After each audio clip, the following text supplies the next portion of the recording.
Remember way back when the teacher would roll in the TV cart? Tall black frame with the seatbelt strapped CRT on top. Yeah, that was the best. Terrific. Until, of course, the teacher handed you a worksheet that you had to fill out along with the video, totally ruining any chance you had to relax in the nice dim room. Now that's a nightmare. Now you had no choice but to pay attention to the video about ancient Egypt, or Schoolhouse Rock, or something about the mitochondria. The mitochondria is the powerhouse of the cell. Boring, but tame concepts. I had no idea that even at the time I was in elementary school, high schoolers just a building over could have been enjoying TV time of their own with some less tame subject matter. Yeah, if you were a high schooler in the 2000s or even later, you may have had the unique pleasure of getting to experience the California Highway Patrol's Red Asphalt series of informational videos. These were shockumentary-style deep dives into the chilling but real world of careless, distracted, or drunk driving. These videos were really designed for driver's ed students, which are high schoolers, 16-year-olds. The videos were short, none longer than 20 minutes, but packed so full of explicitly gruesome and visceral recordings of real human death that, to the weak-stomached, the tapes seemed to last a lifetime. Yes, real human death was not only present in each of these movies, produced for high schoolers, but they were in fact one of the major selling points of the films themselves. Red Asphalt wanted to take a scared straight approach to teaching safe driving with the intention of showing teenagers that they might not be as invincible on the road as they think they are. But behind the wheel of a car, we're invincible. The thing is, we're not. Each of the 5 installments has its own production style and level of intensity as far as the gore is involved. Each one is fascinating, gruesome, and in ways extremely bizarre, and it all began in 1964 with Red Asphalt 1. Red Asphalt 1 introduces us to the structure of the series in its opening. A group of cameramen would tag along with the highway patrol officers and capture footage from various accidents. Right away, I think that the concept itself is kind of extremely weird. I mean, just imagine you get into an intense highway accident, driver's condition is unknown, you're covered in blood, help finally arrives, but with it is some guy carrying just the biggest camera you've ever seen, flash on in your face, trying to capture your moments of agony for thousands to watch. I guess there isn't a better way to capture these real car accidents and their victims, but it just still feels so odd. The beginning of this film isn't so intense. It's mostly the cameraman, who acts as the narrator, describing reckless driving he sees on the road. Like this guy, who's way too cool to be driving. The officer pointed out a too relaxed driver. At his speed, this man would cover many car lengths before he could react to a sudden emergency. And this woman who turns to quiet her bubbling children. All she did was turn to quiet her bubbling children. It's not until a few minutes in that we get to our first accident, which isn't too graphic. The message here is that right-of-way does not matter if you've got 2 tons of steel barreling towards you at an intersection and you're on a motorcycle. The recordings of this accident are pretty tame. That trend carries through for the rest of the first Red Asphalt. The narrator at times actually seems to almost poke fun at the people involved in the non-fatal crashes. Here there's a family who got into an accident before they could take a vacation. No fun in camp that night for this young man.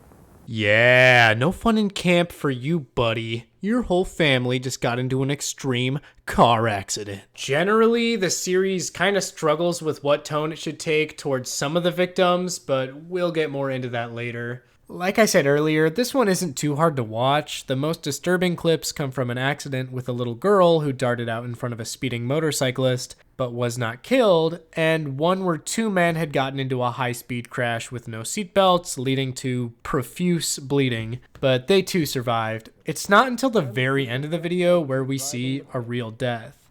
A man who made his final mistake. The clip doesn't last particularly long, but it's enough to leave a lasting image in the mind of an adult, let alone a teenager. Interestingly, Red Asphalt 1 ends with the narrator pleading to God. Dear God, help us all be better drivers, that we may be saved from the final consequences of our own folly. The first movie in the series was both popular and dated enough by the late 70s to warrant a sequel, one that would be more shocking for its teenage audience. Shocking enough to dissuade anyone from getting behind the wheel of anything capable of exceeding a basic jogging speed. So, that's exactly what they did. 1978 saw the release of Red Asphalt 2. More blood, more agony, more death, and more teenagers to watch it. Even the full title card for this one I won't show because it's got a stream of blood on the road coming from the head of a traffic accident victim. Following the title card is this montage of bloody, beaten, bruised bodies set to a groovy drum beat.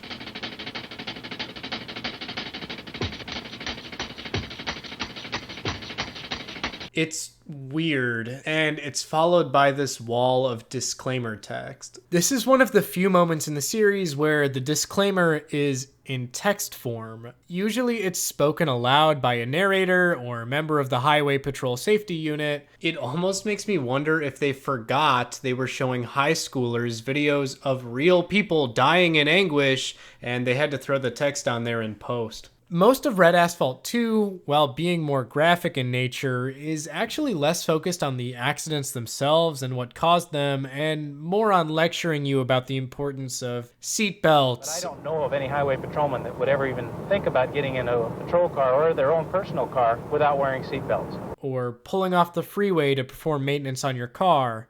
There they'll stop and they'll start changing their tire, and here comes drunk or whoever coming down the road and clobbers them. Or wearing a motorcycle helmet. We always wear helmets in enforcement riding. The head doesn't win any wars with fence posts or concrete pavements. In fact, the whole film consists of interviews with members of Highway Patrol, rather than an investigative look into the scene of a real accident.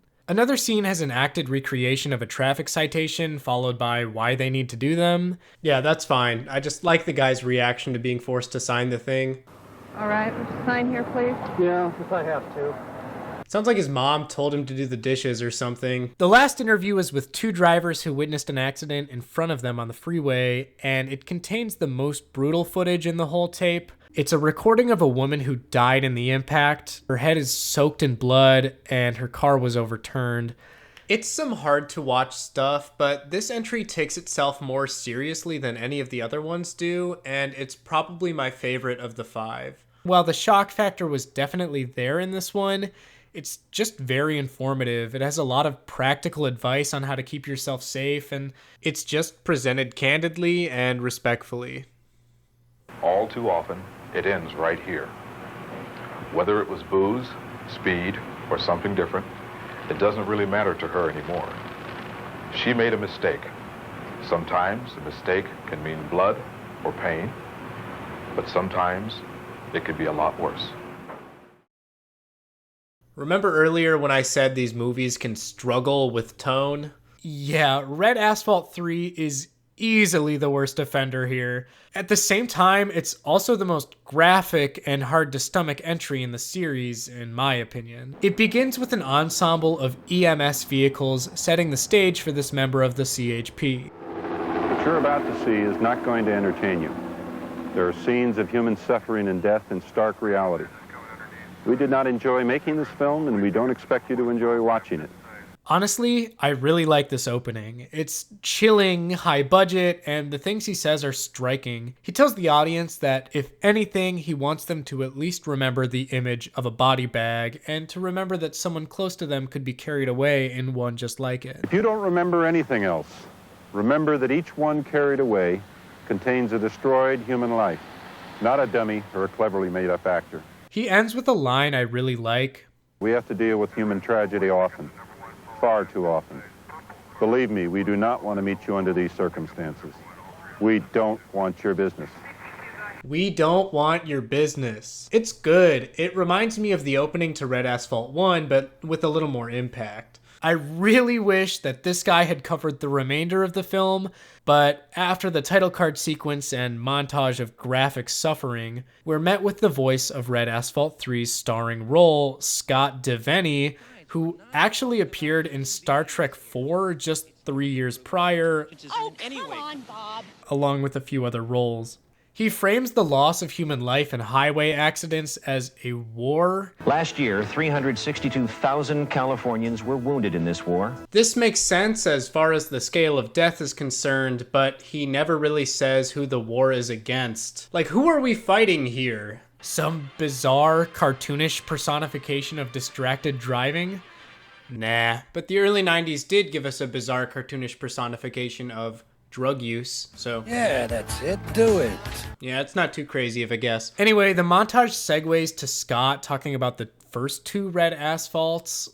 This was Red Asphalt 2. That was 1979. Pretty sure it was 1978, but okay. Somewhere around here is the original Red Asphalt from back in the 50s. That's also wrong. That one came out in 1964. Whatever. People are all over the place on the dates for these things. It's cool that they showed them, though. The structure of this one is a little unique. It takes place inside of this briefing room with a uniformed officer and good old Scott, where they show the audience a variety of clips showcasing specific accidents with their commentary in between. They begin by describing an accident in which one person suffered fatal injuries and 3 others sustained severe bodily harm, all teenagers. Kids and booze. Good time Saturday night, huh? What? It feels so weird to see real footage of a dead kid just to have this guy interject with a quip about what a fun Saturday night that must have been. I get tone whiplash from it. The next incident they highlight is about a semi that got into an accident on the freeway.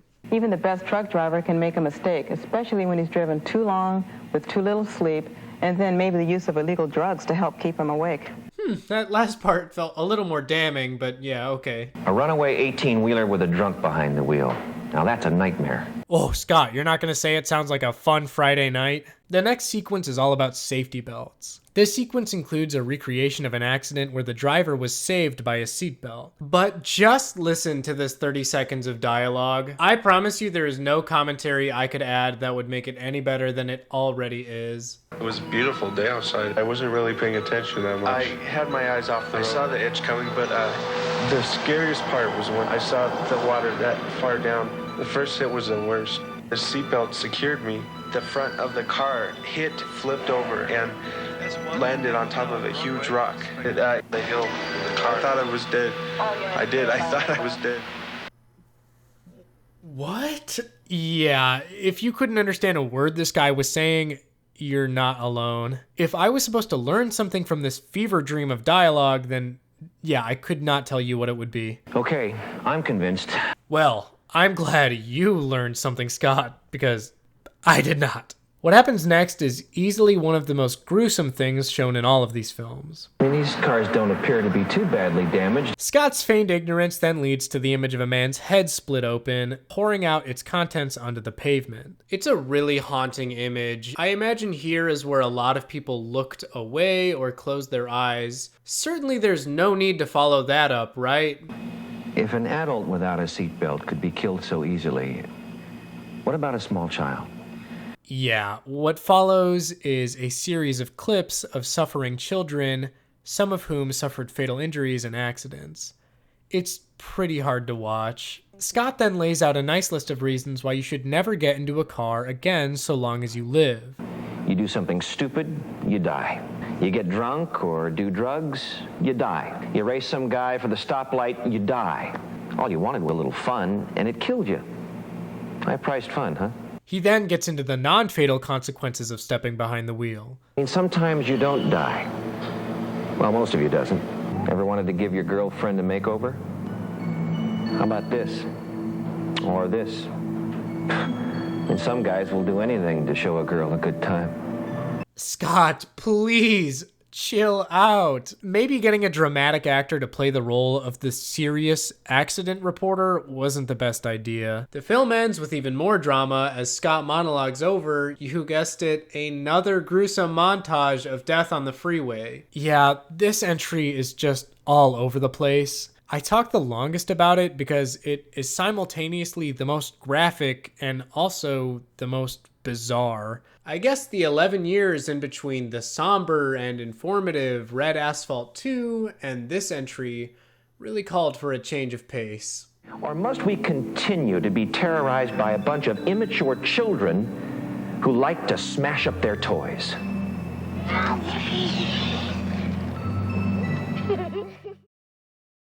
Red Asphalt 4 came out in 1998, and its presentation style is also quite unique. It's like a blend of 2 and 3, combining interviews with personal coverage of real car wrecks. If you weren't already scared enough of cars from the first 3 films, well, the opening narration here aims to make you scared of just the road too, I guess. A small 2-lane road in Northern California. A road pretty much like any other road on the outskirts of anywhere. A road like any road where in a matter of just a few seconds, everything you've ever known, everything you've ever dreamed of, everything you've ever hoped for can be suddenly changed forever. What follows is this absolutely horror flick-esque title card complete with fake blood and the best rotating 3D text money could buy. Then you get a Star Wars text crawl that explains how watching this tape could save your life. Yeah, like in Red Asphalt 2, there's no dramatic narration about how what you're gonna watch is gonna shock and disturb you. In fact, this time around, there's no real warning given at all. It's just straight into a montage of this roadside accident. It's set to this music that almost sounds like Law and Order, I guess, but more dramatic.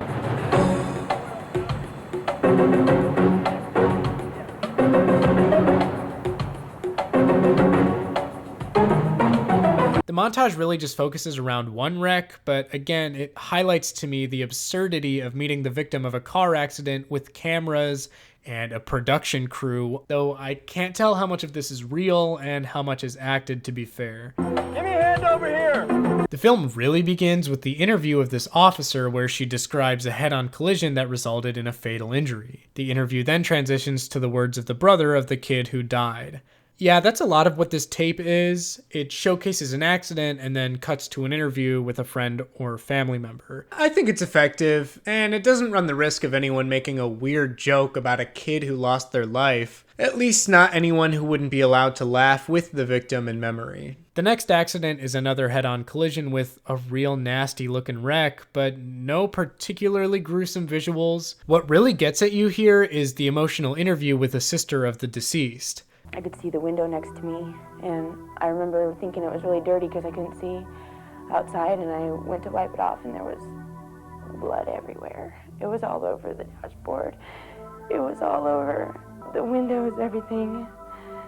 And I remember turning around and seeing my sister's hand laying on the gear shift, and it was just there.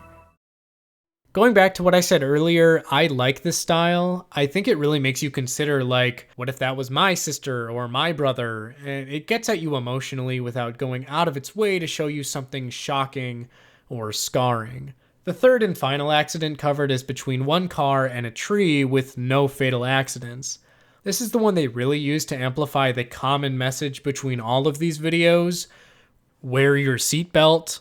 Which I would say is a good message to walk away with from these films. If it wasn't for the seatbelt, I'd probably gone through the windshield and would have never seen today. The film ends with a speech from CHP officer Jim Harris, who narrated the opening and actually was in Red Asphalt 2, if you remember. Overall, I liked the approach this one took, even if it was less shocking than some of the others. Because once you've been involved in an accident, there's no going back and there's no fixing it.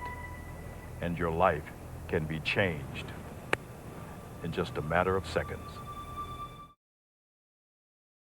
Red Asphalt 5, the latest and final entry into the series, was released in 2006, only 8 years after the release of the previous one. And the cinematics of it all got cranked to 11 here. The dramatic flare shot, the title card, the Blair Witch style body cam running into the woods. Like, is this a horror B-movie or a driver's ed video? Then this Matt Damon-esque actor comes to tell us that getting into a car accident is funny. It's funny. Jokes aside, the script writing here just takes me back to Red Asphalt 3, except this time the tone is more pointed, aimed not just to make you scared of driving, but to make you feel bad that you never were. Blah, blah, blah, right? Statistics, statistics. That won't happen to me. But the people you're about to meet aren't statistics. They're real. They never thought it could happen to them. They never thought they'd lose a loved one. They never thought they'd end up here. Much like Red Asphalt 4, this one is composed heavily of interviews, starting with a few held with victims of traffic accidents or family members of people who had died in one. Like I said a bit ago, I like this approach. It can get emotional at times, and it makes you feel the impact of a traffic accident without having to be shown all of the details on camera. That, of course, does not stop this entry from being one of the most gruesome in the whole series, as what follows is another montage of death and roadside injury displayed over top an interview with a member of the CHP. Another unique and scarring aspect to this one is the inclusion of a real 911 call reporting a fatal accident to the police. 911, what is your emergency? Hello? Hey, we got a really nasty wreck at high school. Looks like a car is hit a tree and went into two pieces. And I'm heading over there to see if anyone needs help. Another part I liked was this interview with an officer who talks about the 3 crashes in a collision. Every collision, there's 3 crashes. There's a vehicle collision, and then there's the human collision where you're hitting something in the vehicle, and then the one that kills you, what a lot of teens and parents don't know about or think about, is the internal collision. So all your organs are going forward once you impact something. And that's a collision that actually is the most devastating. That third impact really gets me. I hate being reminded that I'm just like a fragile sack of loose meat. But I guess it left an impact on me, so the film did its job. Honestly, this one is tied with Red Asphalt 3 in terms of graphic imagery. There's a lot of turn your head away moments as they flash these montages of dead bodies and crash scenes in between the interviews. It doesn't feel as impactful or thought through as the other entries did, though. There's no underlying story or message behind why they're showing you these pictures. They're just kind of there to shock you and not much else. 3 more incidents are discussed along with their respective interviews, interspersed with more clips of people killed in their vehicles. Matt Damon returns at the end to remind you to drive sober before the credits roll, and all the kids in the room watching this will absolutely never leave their homes ever again. Overall, I feel like this one was shocking for the sake of it more than it wanted to use that visceral imagery to make you respect the road. I mean, I showed so little of this one because I just couldn't show you more. It's so full of death, like graphic, constant death. This one's really hard to watch, but the interviews held it together, and I still think it's a worthy watch for some of the drivers I have to interact with every day. If you knew that not wearing a seatbelt was going to mean you never seeing your family again, would you still make that choice?